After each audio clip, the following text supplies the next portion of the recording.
السلام علیکم ورحمۃ اللہ وبرکاتہ۔ لا حول ولا قوۃ الا باللہ العلی العظیم۔ اعوذ باللہ من الشیطان اللعین الرجیم۔ قال اللہ تبارک و تعالی فی القرآن المجید، بسم اللہ الرحمن الرحیم۔ شہر رمضان الذی انزل فیہ القرآن۔ میں احمد حسن رضوی آپ کی خدمت بابرکت میں مسلسل رمضان اور اس کی عظمت و اہمیت اور کچھ مسئلوں کے ساتھ حاضر ہو رہا ہوں۔ آج کا یہ موضوع امام صادق علیہ السلام کی ایک حدیث سے شروع ہوتا ہے کہ آپ نے فرمایا کہ جو روزہ رکھتا ہے شکم کے ساتھ، اس کے آنکھ، اس کی کان، اس کے بال، کھال، سب کے سب اس کے شکم کے ساتھ پروردگار کی عبادت میں شامل رہیں، یعنی صرف اور صرف شکم کا روزہ نہ رکھے انسان، بلکہ اس کے تمام اعضاء اس کے روزے کے ساتھ شامل حال رہیں۔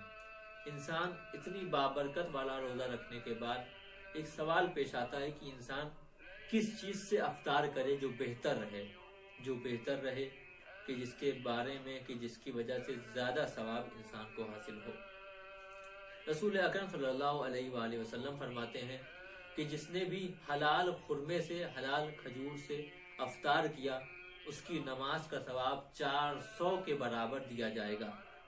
امام صادق علیہ السلام بھی ارشاد فرماتے ہیں کہ جس نے بھی پانی سے افطار کیا، اس کی قلب کی تمام گناہیں پروردگار دھو ڈالے گا۔ اچھا، یہ تو افطار کرنے کا اور کس چیز سے کیا جائے اس کے بارے میں بات ہوئی۔ انسان اگر کسی کو افطار کرائے، اس کا کیا ثواب ہے؟ جیسا کہ آپ نے پہلے اس کے بارے میں جو ہے سنا، امام صادق علیہ السلام ارشاد فرماتے ہیں کہ جس نے بھی کسی ایک بندے مومن کی شب قدر کی یا بقیہ ماہ رمضان کے کسی بھی ایک دن میں ایک بندے مومن کو افطار کرا رہا ہے، گویا اس نے پروردگار کی راہ میں 30 بندے کو آزاد کیا، یعنی جتنا 30 بندے کو آزاد کرنے کا ثواب دیا جاتا ہے اتنا ایک بندے کو افطار کرانے کا ثواب ہے۔ اور صرف اتنا ہی نہیں، آپ کے گھر میں جتنے افطار کرنے کے لیے لوگ آ رہے ہیں ان کی تعداد کے اعتبار سے پروردگار آپ کی اتنی دعاؤں کو مستجاب کرے گا۔ یہ تھی بات ماہ رمضان کی۔ اب چلتے ہیں آج کی جو شب ہے، شب قدر کی آخری رات کی، جس کے بارے میں بہت زیادہ فضیلتیں بیان ہوئی ہیں۔ جیسا کہ جناب فاطمہ زہرا سلام اللہ علیہا فرماتی ہیں کہ جو بھی اس رات میں خدا کے فضل و کرم سے اور خدا کے نعمات سے دور رہ گیا وہ بدقسمت ہے۔ اتنی بڑی عظمت اور اتنی بڑی حدیث جو جناب زہرا فرما رہی ہیں، اس سے یہ لگتا ہے کہ اس رات کے مقابل میں کوئی رات نہیں ہے۔ اس رات میں اگر انسان پروردگار سے قریب نہ ہو سکا تو وہ واقعاً بدقسمت ہے۔ آپ نے جیسا مسلسل اس سے پہلے مشترک اعمال کو سنا، مشترک اعمال کو بیان نہیں کرنا۔ آج کا مخصوص اعمال جو ہے وہ یہ کہ انسان اسی طرح جو 2 رکعت نماز تھی وہ 2 رکعت نماز پڑھے گا، 100 رکعت نماز کا جو ذکر تھا وہ کرے گا۔ سورہ عنکبوت اور سورہ روم کی بہت ہی زیادہ تاکید کی گئی ہے۔ امام صادق علیہ السلام نے قسم کھا کے یہ کہا ہے کہ جس نے بھی یہ 2 سوروں کی تلاوت کی، میں قسم کھاتا ہوں کہ وہ جنت کا اہل ہے، یعنی وہ جنت میں رہے گا ہی رہے گا۔ امام جس کی قسم کھائیں تو وہ ظاہراً حقیقت اور سچ بات ہوتی ہے۔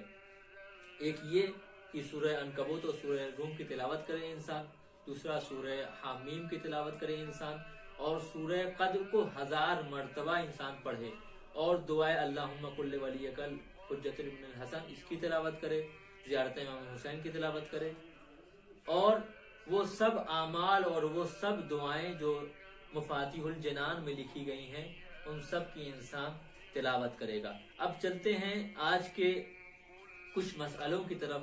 وہ یہ کہ سال بھر میں کچھ ایسے مستحب روزے ہیں کہ جس کو انسان رکھے تو بافضیلت ہوتا ہے۔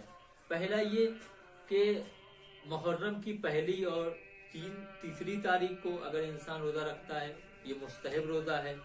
17 ربیع اول کو اگر انسان روزہ رکھ رہا ہے یہ بھی مستحب روزہ ہے۔ اور جو ہے تمام رجب اور شعبان کے مہینے میں جو روزہ رکھتا ہے اس کی بھی بڑی فضیلت اور اہمیت ہے، یہ بھی مستحب روزہ ہے۔ 27 رجب کا جو روزہ ہے وہ بھی مستحب روزہ ہے۔ 25 ذی القعدہ کا جو روزہ ہے وہ بھی مستحب روزہ ہے۔ 1 سے 3 ذی الحجہ تک کا جو روزہ ذکر کیا گیا ہے یہ بھی مستحب اور بافضیلت روزہ ہے۔ اور روز عرفے کا دن جو انسان روزہ رکھ رہا ہے، لیکن اس شرط کے ساتھ کہ اس کے روزہ رکھنے کی وجہ سے اگر وہ دعائے عرفہ سے ہٹ جا رہا ہے یا دعائے عرفہ نہیں پڑھ پا رہا ہے تو روزہ نہ رکھے، لیکن اگر دعائے عرفہ بھی پڑھ رہا ہے اور روزہ بھی رکھ رہا ہے تو نور علی نور ہے۔ اور 24 ذی الحجہ کا جو روزہ ہے وہ بھی جو ہے مستحب روزہ ہے اور بہت ہی بافضیلت روزہ ہے۔ فقط والسلام، التماس دعا، خدا حافظ۔